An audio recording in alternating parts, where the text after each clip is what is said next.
Então, na aula passada, a gente viu vários conceitos de probabilidade, fizemos uma revisão bem geral e ficou faltando a parte de falar sobre algumas distribuições de probabilidade. Primeiro, o que significa uma distribuição de probabilidade? Na aula passada, a gente falou sobre variáveis aleatórias, não foi? E a variável aleatória, ele é um número. A gente, por exemplo, falou de um caso, deixa eu ver aqui. A gente falou de um exemplo de variável aleatória que pega, né, primeiro você tem que ter um espaço amostral para você definir uma variável aleatória. A variável aleatória, ela é uma função que vai do espaço amostral nos números reais. Então, a gente representa aqui, muito comum a gente representar essa variável aleatória por um x maiúsculo. Então, aqui a gente definiu um exemplo, né? A gente pegou o espaço amostral dos resultados do lançamento de uma moeda, que vai dar cara ou coroa. E aí, nós definimos uma variável aleatória como sendo x de cara igual a 1, x de coroa igual a 0. A gente viu que... A gente sabe também que a probabilidade de... A gente supondo que você está jogando uma moeda honesta, a probabilidade de dar cara é meio, a probabilidade de dar coroa é meio. Então, olha só. A gente agora pode se perguntar qual é a probabilidade do x ser igual a 1. Então, assim, eu vou jogar uma moeda para cima e o resultado da moeda vai determinar o valor da minha variável, x.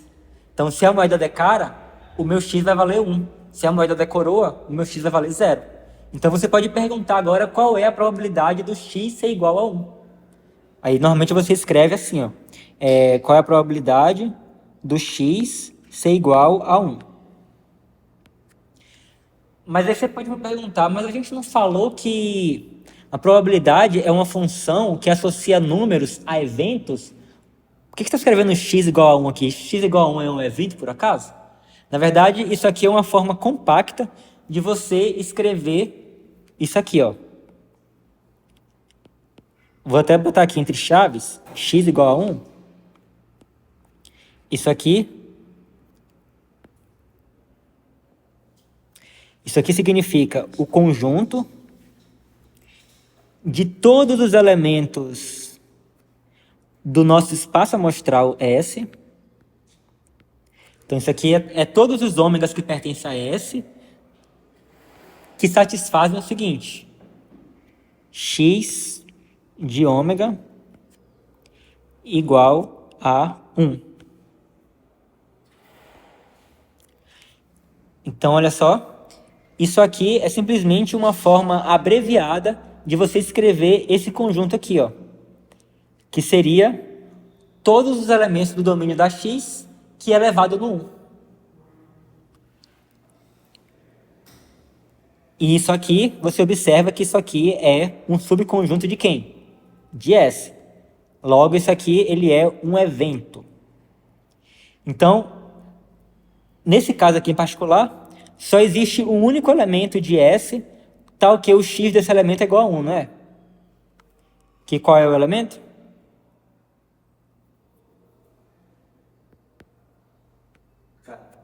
Cara, né? Então, ao perguntar qual é a probabilidade do x ser igual a 1, isso é a mesma coisa de perguntar a probabilidade do evento dar cara, que a gente sabe que é meio. Então, a probabilidade do x ser igual a 1 é igual a meio.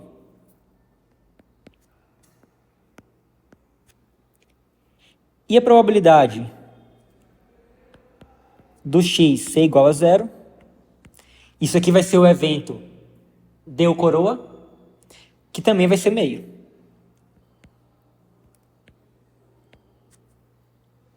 E além disso, a probabilidade do x ser igual a um certo número qualquer, que eu vou chamar aqui de y, onde y é diferente de 0 e y é diferente de 1, quanto que vale essa probabilidade aqui? Assim, y é um número qualquer diferente de 0 e diferente de 1. Vai valer 0, né? Porque a gente sabe que ou x vai ser 1 ou x vai ser 0. Então, olha só. Para essa variável aleatória x, eu consegui agora descrever a probabilidade dela ser qualquer valor dos números reais. Eu sei que a probabilidade dela ser 1 é igual a meio, a probabilidade dela ser 0 é igual a meio, e aí a probabilidade dela ser qualquer outro valor, sei lá, 1,5, raiz de 3, pi, 5 e tal, a probabilidade dela ser qualquer um desses valores vai ser 0. Então, com isso, eu consegui uma descrição geral do comportamento da minha variável aleatória. Então, observe que com isso, eu nem preciso, se eu quiser, eu posso esquecer o meu experimento aqui de jogar moeda, e eu posso me concentrar somente em estudar essa variável que assume valores 1 e 0 com probabilidade de meio. E aí, essa regrinha, né, que a gente acabou de ver agora, isso é nada mais nada menos do que a distribuição da variável aleatória x. Então, você saber qual é a probabilidade do x assumir valores, simplesmente isso é o que a gente chama de distribuição da variável aleatória. Observe que eu poderia, por exemplo, substituir o meu experimento aqui com jogar um dado. Poderia pegar agora o experimento e jogar um dado, e eu vou falar assim, e aí eu defini uma variável aleatória,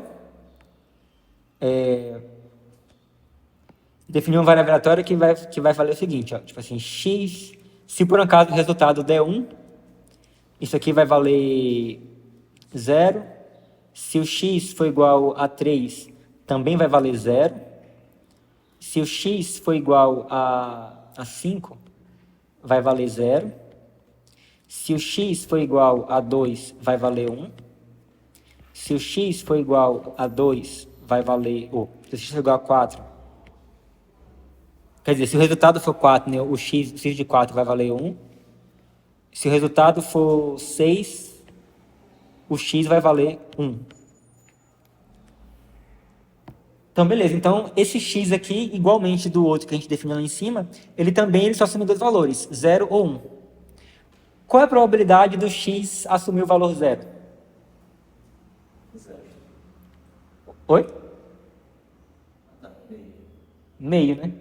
Ou seja, a probabilidade do x assumir o valor 0 é a mesma coisa da probabilidade do evento, o número que saiu no dado é ímpar.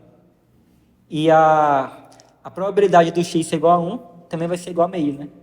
Então, você observa que a distribuição dessa variável aleatória que eu defini em um outro espaço amostral é igualzinho à variável aleatória que eu defini lá no caso do experimento de jogar uma moeda. Então, você percebe que não é tão relevante assim quem é o nosso espaço amostral. O que é relevante ao se estudar uma variável aleatória é o que a gente chama de distribuição dela, que é qual é a probabilidade dela assumir valores. Então, nesse caso, se eu peguei agora e falei aqui, né? No caso aqui, a gente percebeu que a probabilidade desse x também de ser igual a 1 é igual à probabilidade do x ser igual a 0, que é igual a meio. E a probabilidade do x ser qualquer outro valor que não seja 1 e 0 vai ser 0. Então, é a mesma coisa do outro lá. Então, essas duas variáveis aleatórias, elas têm a mesma distribuição, apesar de estarem definidas em espaços amostrais diferentes.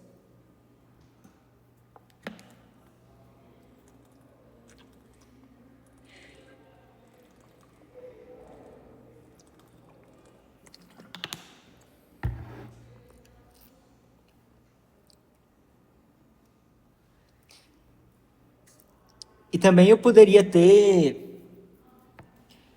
Que aqui, né, eu tenho uma variável aleatória que assume somente dois valores. Isso aí é uma variável aleatória discreta. Eu posso ter uma variável aleatória que, por exemplo... deixa eu pensar aqui. Eu posso pegar o seguinte experimento. Eu posso pegar e... O experimento vai ser o seguinte. Eu vou pegar uma lâmpada de uma certa marca e eu vou medir o tempo de vida que ela vai possuir. Ou seja, eu vou ligar na tomada lá e vou marcar quantas horas, ou quantos dias, ou meses que ela vai durar até ela queimar. Então, esse valor de horas vocês concordam que provavelmente, se eu pegar lâmpadas diferentes, não vai durar a mesma coisa, né? Assim, pode ser que uma lâmpada dure mais do que a outra, né? Por exemplo, se você bota lâmpadas na sua casa, você acabou de se mudar para uma casa, você foi lá e colocou lâmpadas. Vocês percebem que elas não queimam de uma vez só, né? Aí, hoje queimou a lâmpada da sala. Aí, tipo assim, daqui a um mês, aí queima a lâmpada da cozinha. Você vai e troca. Então, as lâmpadas, ela tem durações de vida diferentes.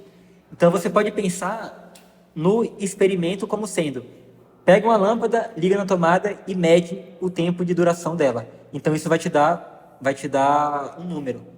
E aí eu posso definir uma variável aleatória como sendo exatamente o número de duração dela. Assim, então o meu experimento é pegar uma lâmpada, ligar na tomada, e aí para cada lâmpada que eu ligar na tomada, eu vou associar um número real. Então assim, o meu experimento vai ser pegar a lâmpada, ligar na tomada e deixar ela ligada lá até ela queimar.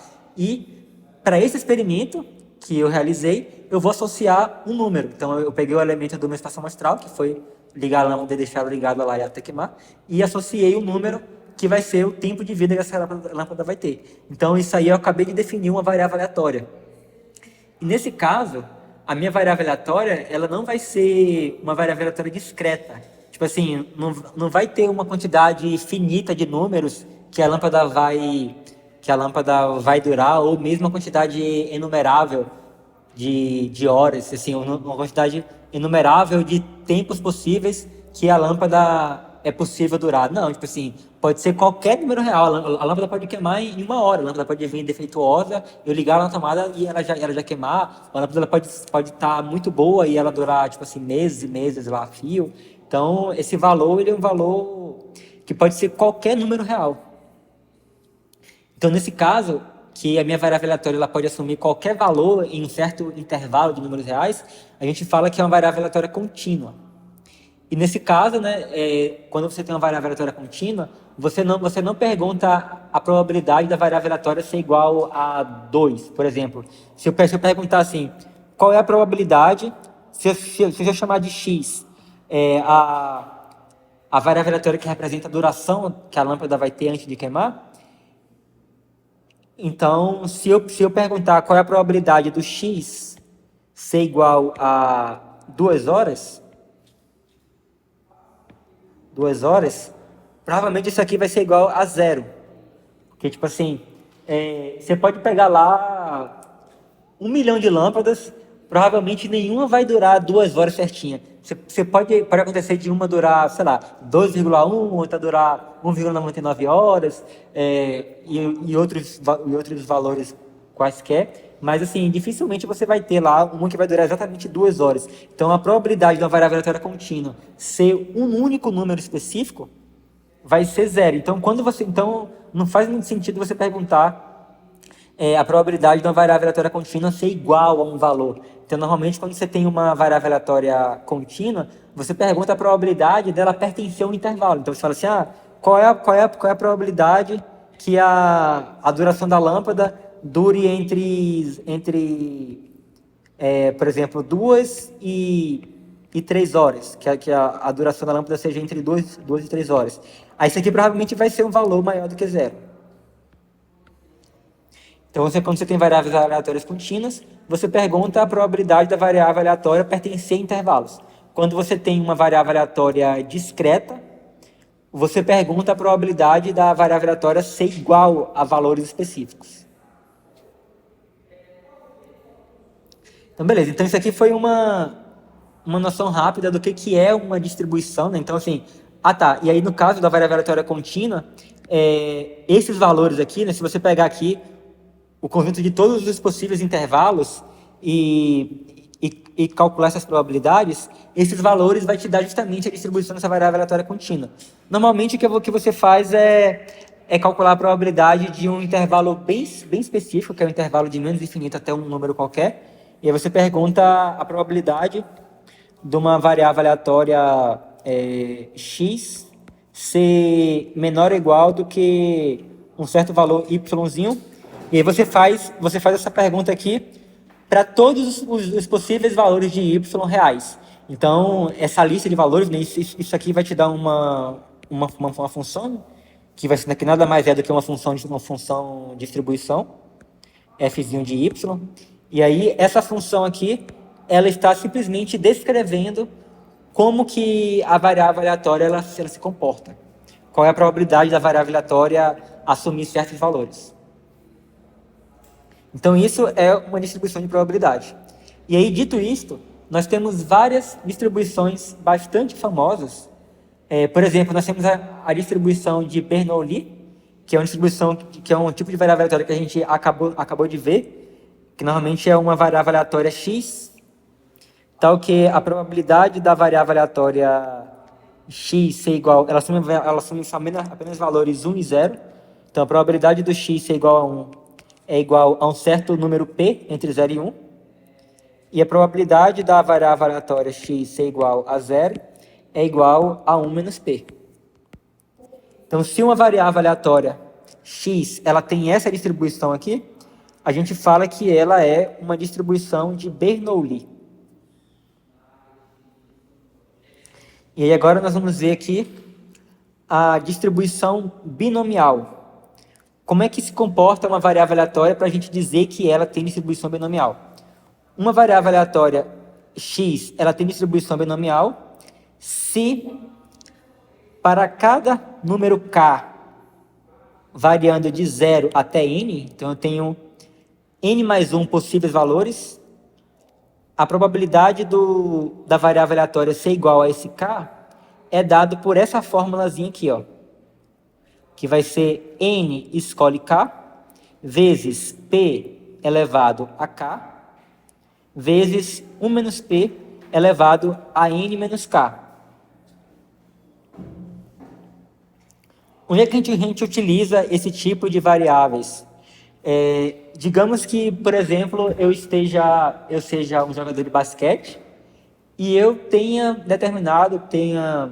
estimado que se eu tiver em uma certa posição lá da quadra, a probabilidade de eu conseguir arremessar a bola e a bola cair, entrar na cesta, é de, por exemplo, 0,6. E aí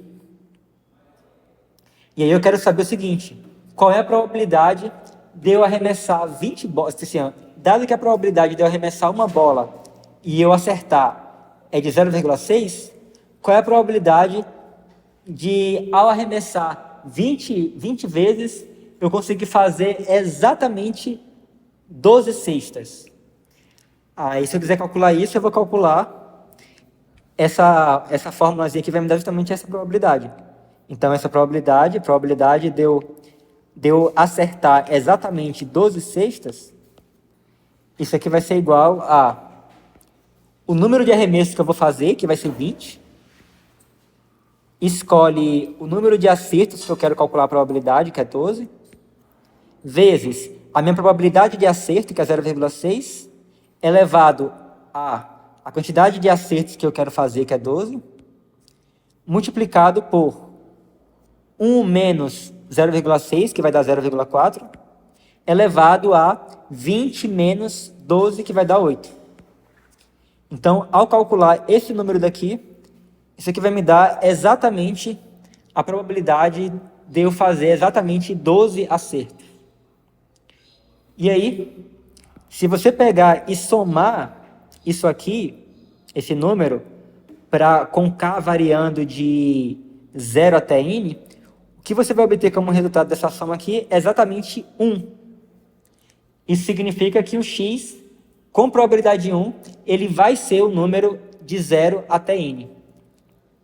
Ou seja, é impossível eu jogar a bola 20 vezes e acertar 25. Faz todo sentido, né? E é impossível eu jogar a bola 20 vezes e acertar menos 4 vezes. Ou eu acertar a raiz de 3 vezes. Então, a única possibilidade de acertos é 0, 1, 2, 3, 4, até o 20. Então, por isso que, ao somar essas probabilidades aqui com k variando de 1 até n, isso tem que dar igual a 1. Oi? Isso, eu falei o quê? Eu falei de 1 até n, né? Nisso, de 0 até n. Porque eu posso jogar as 20 vezes a bola e acertar 0 vezes.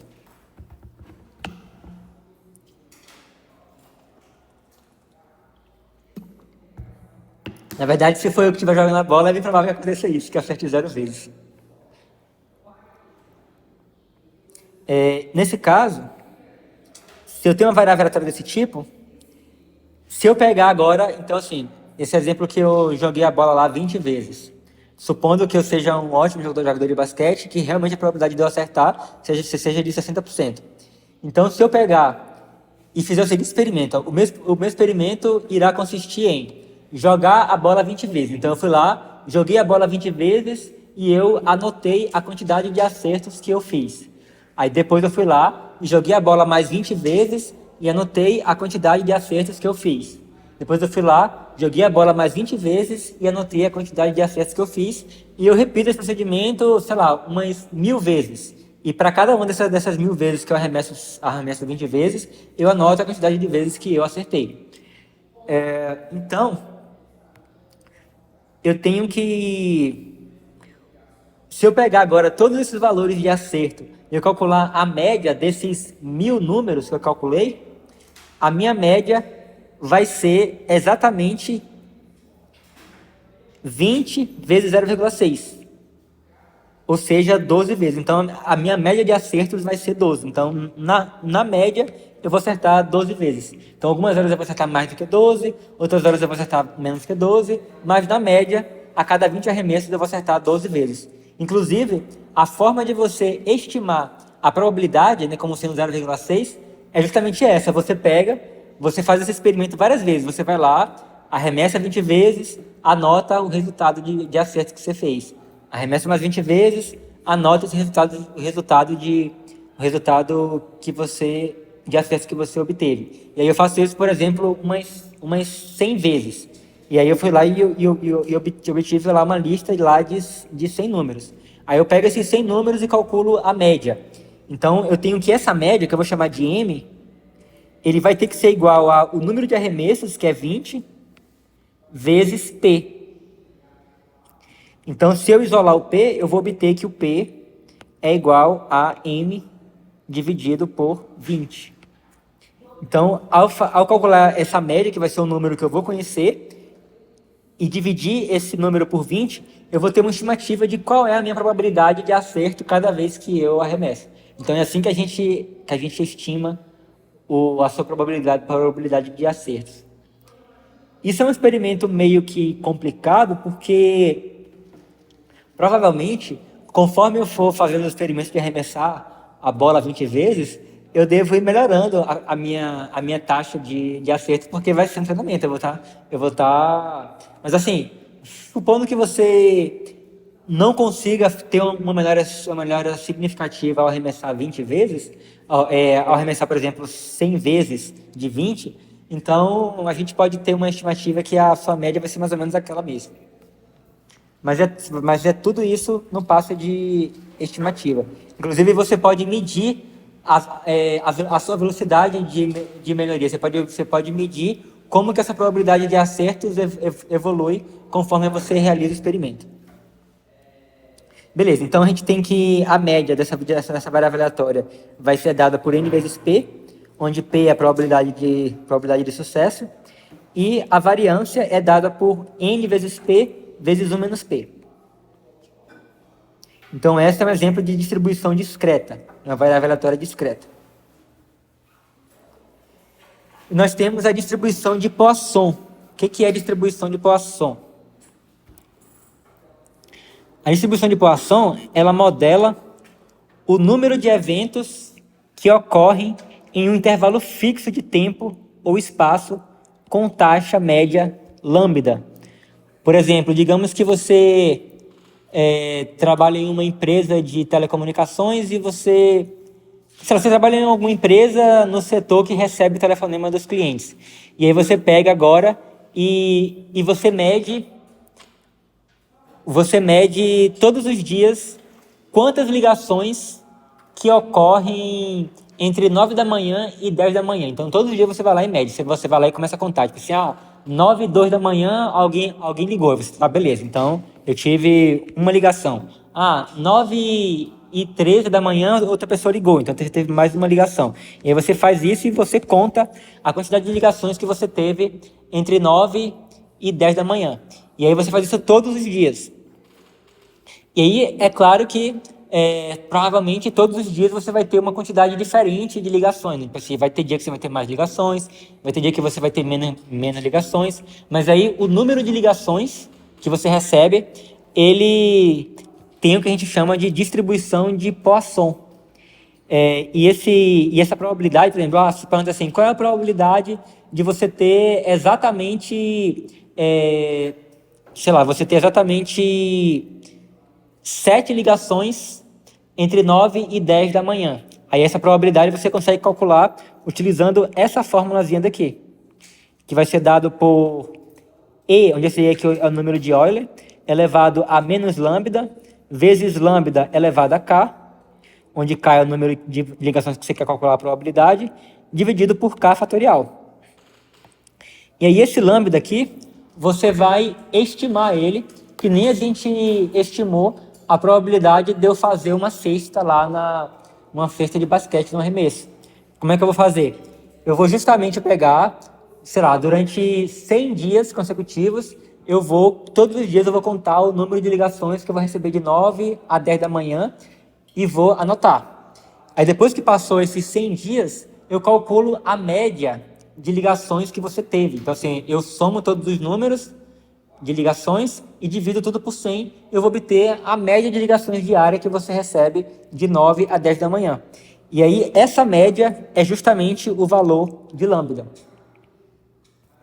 E a gente tem que, no caso, a esperança, que é a média dessa variável aleatória, vai ser justamente o lambda, que, coincidentemente, também é igual à variância da variável aleatória. Então, a variância vai ser igual à média, que vai ser o lambda.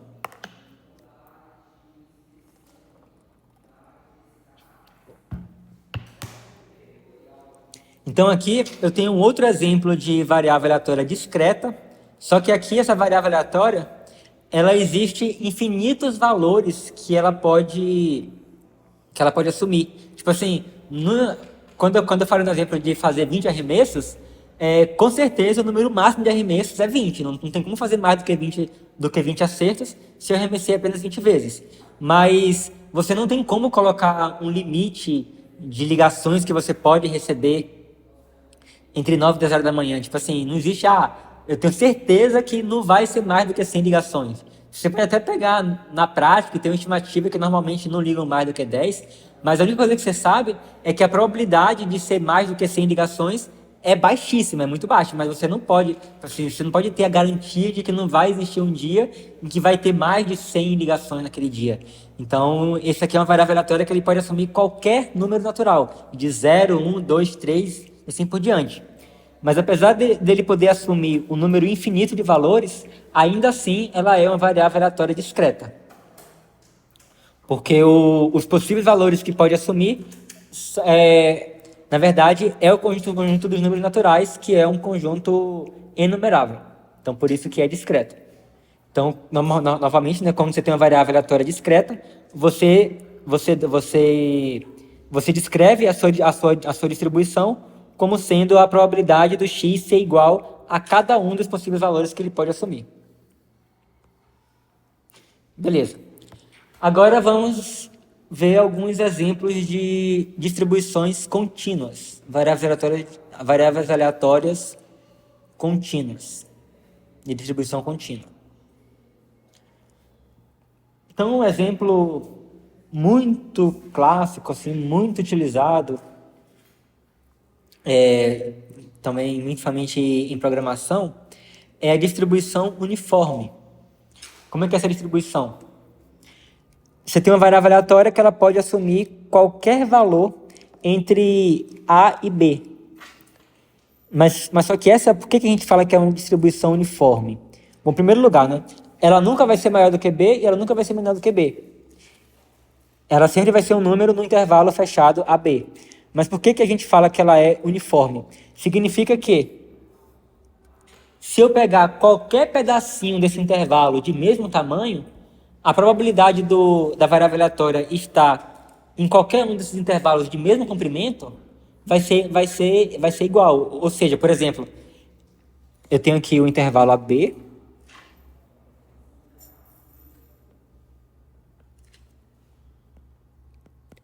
E aí, se eu tiver aqui um certo intervalo aqui,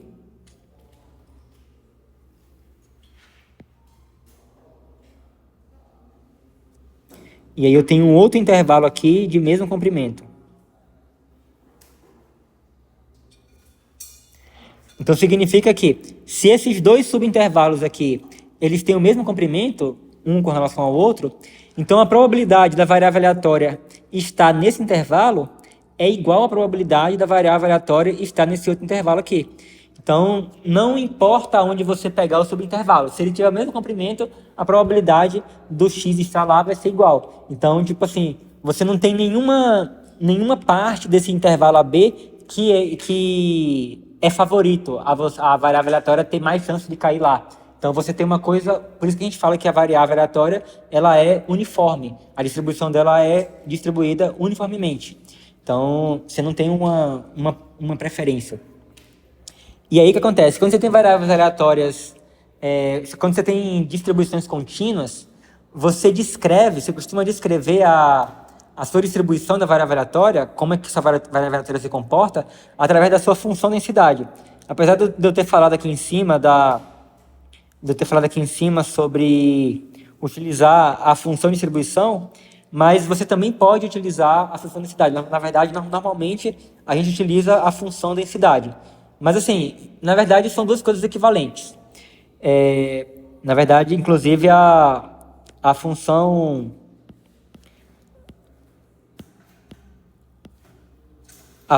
densidade, inclusive, quer dizer, a função distribuição, ela nada mais é do que a integral de menos infinito até yzinho da minha função densidade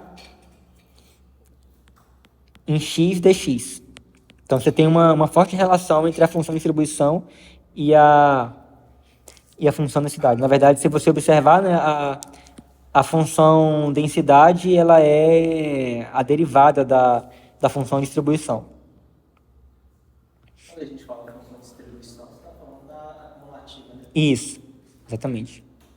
Função de distribuição é a função cumulativa e a densidade é essa função que vai aqui dentro da integral para você calcular a probabilidade dela aqui no intervalo. Então, assim, o normal mesmo é você utilizar a função densidade para você descrever uma distribuição contínua. Então, aqui no caso da variável aleatória uniforme no intervalo AB, a função densidade ela vai ser uma função que vai ter o seguinte gráfico.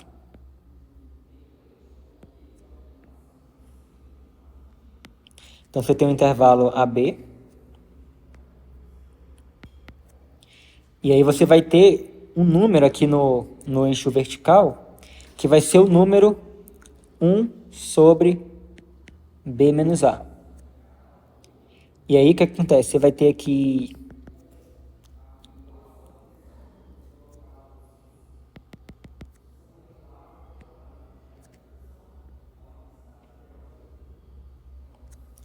então a função ela vai valer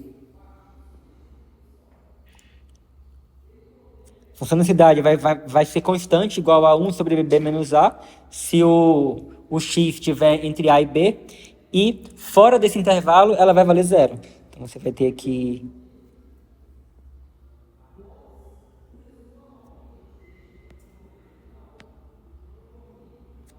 só que aqui você vai ter uma bolinha aberta.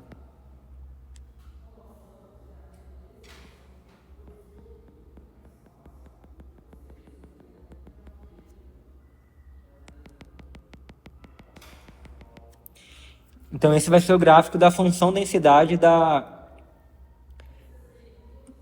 distribuição uniforme. Então se você quiser calcular a probabilidade do x cair em um certo intervalo, então basta você calcular, por exemplo, qual a probabilidade da variável aleatória x com essa distribuição cair no intervalo CD. Então você vai calcular a integral. Você vai calcular a integral, a integral de C até D de fx de x dx, onde essa função fx é dada por essa expressão daqui. Nesse caso, o valor médio, né, a esperança da variável aleatória vai ser a média do intervalo, né? Então você vai pegar aqui o número no centro do intervalo, que é dado por A mais B sobre 2, e aí esse número aqui no meio do intervalo vai ser a média. Então se você pegar e começar a sortear vários números nesse intervalo, com essa distribuição, e calcular a média vai dar um valor muito próximo ali do centro do intervalo. E aí, né, uma coisa que eu falei, né, por exemplo, nas linguagens de programação, qualquer linguagem de programação você vai ter uma função nativa da linguagem que vai te dar um número aleatório entre 0 e 1, um número com distribuição uniforme. Por exemplo, no JavaScript, que é uma linguagem que eu utilizo bastante, você tem uma biblioteca chamada Math, e aí que vai ter um método chamado random. E aí, se você chama essa função aqui, ela vai te dar um número aleatório entre 0 e 1. E a variância dessa variável aleatória é dada por o comprimento do intervalo elevado ao quadrado dividido por 12. Beleza. Então, essa aqui é a distribuição normal. E aí, na minha opinião, a distribuição mais importante de todas na estatística, na probabilidade, é a distribuição normal. A distribuição normal, ela é uma distribuição que tem função densidade dada por isso daqui, ó. Então, a função densidade, né, vai ser igual a 1 sobre sigma vezes 2 vezes raiz de 2π vezes z elevado a menos meio vezes x menos mi sobre sigma elevado ao quadrado, onde esse mi e esse sigma que aparece aqui, ele é chamado de parâmetros da sua distribuição, que vai te dar exatamente o mi vai ser a média, vai ser a esperança da variável aleatória, e o sigma vai ser o desvio padrão, que é a raiz da variância. Vocês estudaram essa distribuição quando viram probabilidade? Estudaram, né? Aprenderam a utilizar aquela tabela? Ah, beleza, a gente vai precisar muito daquela tabela. Realmente a gente usa tabela com a acumulativa desse. Isso. Que aí a gente costuma primeiro, se você tem uma variável aleatória normal de variância e média qualquer, primeiro você normaliza e aí depois você acha os valores lá na tabela para poder achar a probabilidade. Então isso vai ser essencial aqui nesse curso de estatística.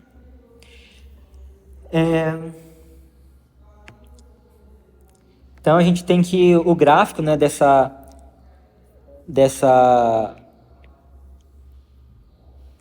o gráfico dessa distribuição, né, você vai ter aqui o número mi, que vai ser a média. E aí você vai ter uma coisa aqui no formato de um sino, que vai atingir o topo no mi, e depois vai descer, e você tem uma simetria aqui, ó, tipo assim, o que acontece para cá se espelha para o lado de cá.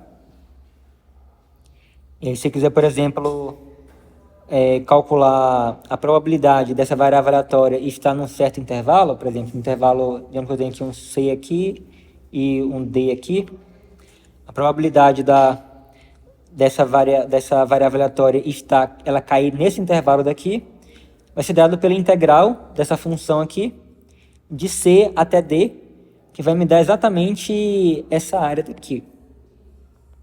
Essa função densidade ela já está normalizada, né? Quando você fala normalizada, você quer dizer que a integral na reta inteira vai dar 1? Isso. Sim, vai dar 1. Porque assim, né, tem dois conceitos de normalizado, né? Porque assim, se você quer a distribuição gaussiana normal, né, assim, esse sentido de normalizada, aí você tem que botar aqui no lugar do sigma igual a 1 e no lugar do mi igual a 0. Mas para qualquer valor de sigma que eu colocar aqui e qualquer valor de mi que eu botar aqui, essa integral aqui de menos infinito até mais infinito sempre vai dar 1. Porque meio que assim, Se você pensar aqui...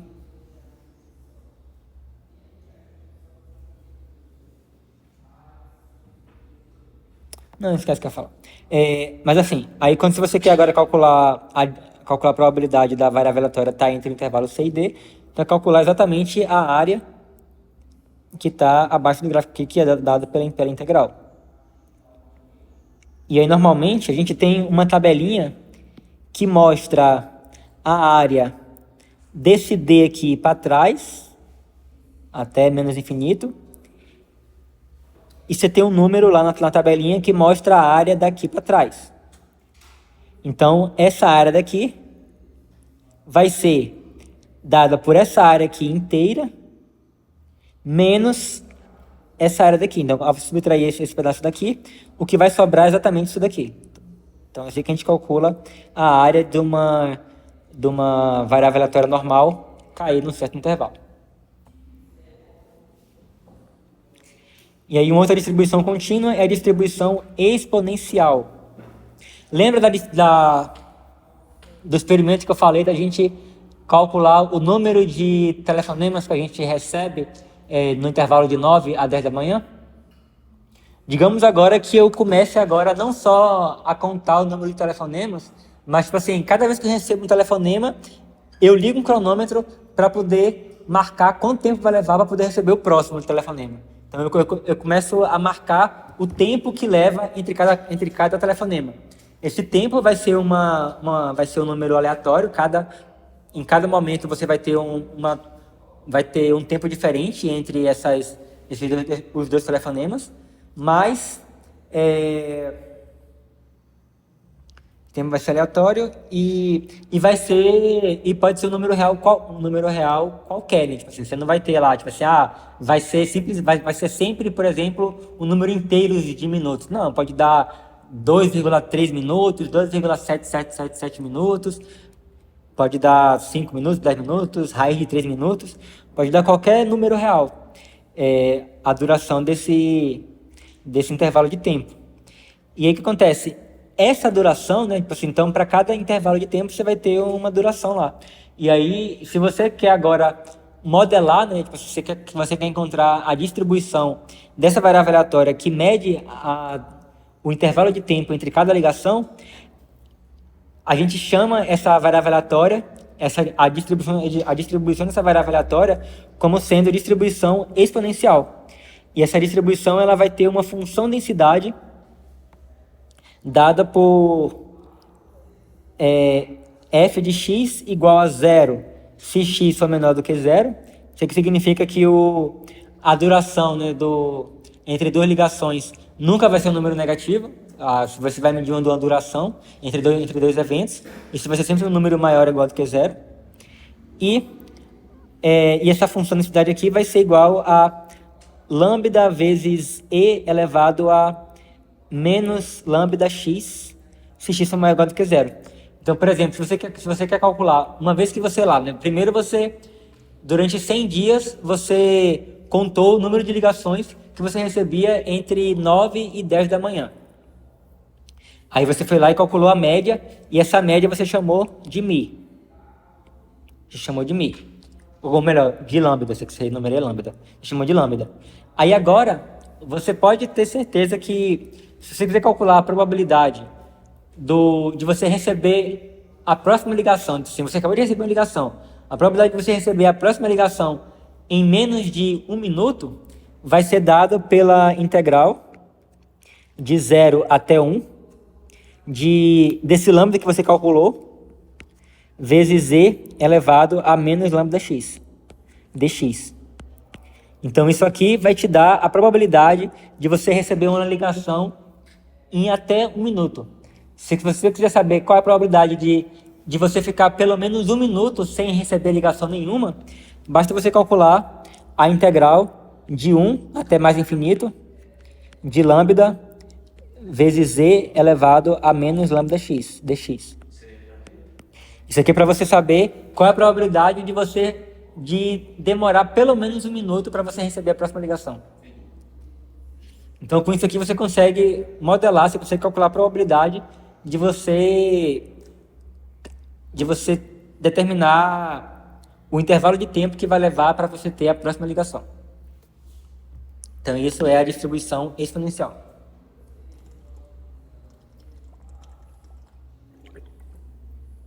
Então, você percebe que você tem uma forte ligação entre a distribuição exponencial e a distribuição de Poisson.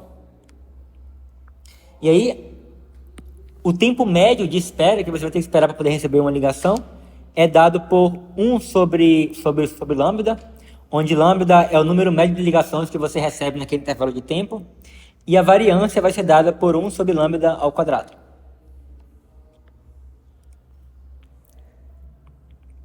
Beleza. Vamos ver um exemplo aplicado.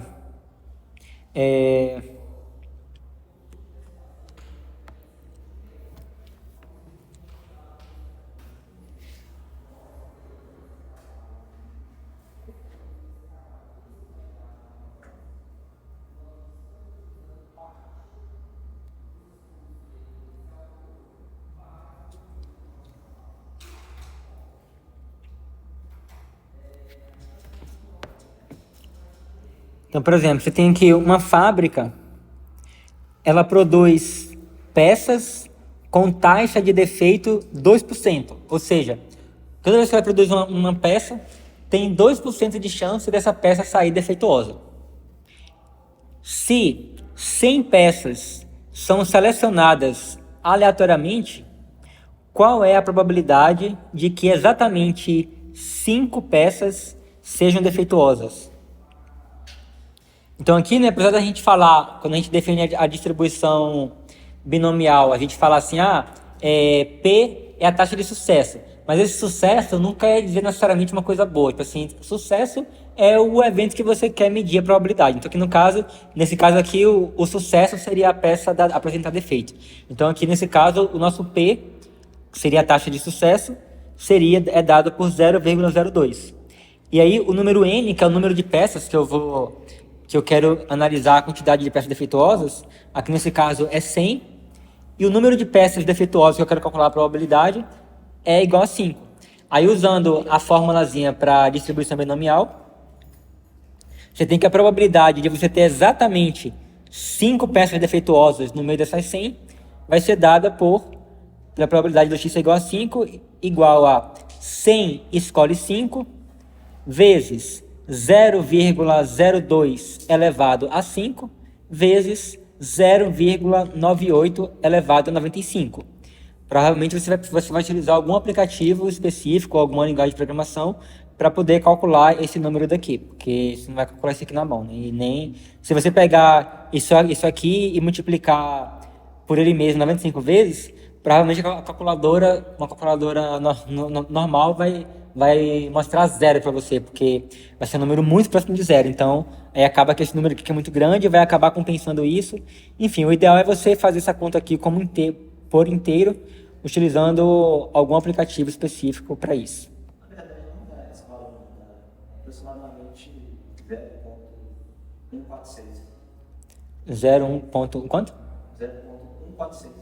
Isso 0,98 elevado a 95. Isso. Assim. Na verdade, eu acho que você vai ter um problema maior, por exemplo, se você tivesse que a taxa de dar defeito, por exemplo, fosse meio. Aí você pegar, por exemplo, 0,5 e elevar a 95, provavelmente já vai ser muito mais baixo. Né? Assim, acho que o maior problema mesmo é quando, por exemplo, a probabilidade que 5 ou menos seja defeituosa. É muita conta que tem que fazer também. Aí você vai ter que calcular a probabilidade de ser igual a 5, de ser igual a 4, de ser igual a 3, a 2, a 1 e somar as 5. E a 0 e somar as 6. Isso. Beleza. Realmente, meio que, por exemplo, está com potência de menos 10 elevado a menos 29. Bom, então, pelo menos ela mostra, né? Tipo assim, provavelmente ela não assume que é igual a 0. Porque acho que umas calculadoras mais simples, assim, porque só usando uma calculadora científica, provavelmente a calculadora mais simples, assim, ela deve ser um pouco mais limitada. Tipo assim, aí ela já assume como é 0. Chegou no número de dígitos dela lá, É. em cálculo numérico a gente vai ver isso, quando a gente começar a estudar a forma que um computador representa o número, e aí de acordo com a quantidade de bits que ele usa para poder armazenar o número, aí quanto mais bits ele utilizar, maior precisão você vai ter. Então, por exemplo, esse número aí ainda não é zero, mas se a quantidade de bits que essa calculadora utilizasse fosse muito pequeno, então provavelmente isso aí ela consideraria como sendo zero. Porque o número de possíveis valores que ela pode representar é um número finito. Então, se for muito próximo de zero, ele acaba aproximado como sendo zero. Mas esse é assunto para terça-feira. Amanhã é feriado, infelizmente, né? Ou felizmente, né? Para alguns. Na sexta temporada. Oi? Na sexta temporada. Eu acho que é melhor do que quando é tipo na quarta, sabe? É perigoso porque às vezes quer depender. Ah, tá. Você fala que prefere quando é na quinta, né? Não é isso? Que aí normalmente enfoca a sexta. Beleza. Então agora vamos ver um exemplo de aplicação da distribuição normal. E aí, assim, a distribuição normal ela é utilizada para poder medir muitas coisas. Por exemplo, provavelmente se você pegar sei lá, 1000 pessoas e você medir a altura de cada uma delas, provavelmente você vai ter uma distribuição aproximadamente normal. Se você pegar 1000 pessoas e medir o peso dela, a distribuição dos pesos vai ser provavelmente uma distribuição normal. Então, assim, tem muitas coisas no cotidiano que você consegue modelar muito bem como tendo uma distribuição normal. Aí a questão normalmente é você descobrir qual é a média e qual é o desvio padrão. Aí uma vez que você descobre a média e o desvio padrão, você consegue, com a fórmula da distribuição normal, calcular, por exemplo, qual é a probabilidade de uma pessoa em João Molevade, que você escolher aleatoriamente, ela ter altura exatamente igual a 1,69. Aí, quer dizer, exatamente não, né? Você está aí no caso você tem que medir a probabilidade dele estar num certo intervalo. Então, você está no intervalo de 1,68 até 1,70. Aí a distribuição normal vai te dar essa probabilidade. Se não me engano, tem como aproximar uma distribuição normal a um valor discreto, não? Então, aí nesse caso, né, você pega, na verdade, e divide o seu intervalo em intervalos bem pequenininhos. Aí, para cada intervalo pequenininho, você vai ter um número que vai ser a probabilidade. Então, por exemplo, nesse caso, né, eu poderia pegar, tipo assim, se a pessoa tiver altura de 1,69 a 1,7, eu vou considerar que a altura dela é 1,69. Se ela tiver de 1,7 a 1,71, eu considero que a altura dela é 1,7, por exemplo. E aí, nesse caso, eu calculo a probabilidade dela ter a altura 1,69 como sendo a probabilidade dela ter a altura entre 1,69 e 1,7, sabe? Seria assim, seria isso. Nesse caso, você consegue discretizar a variável aleatória normal.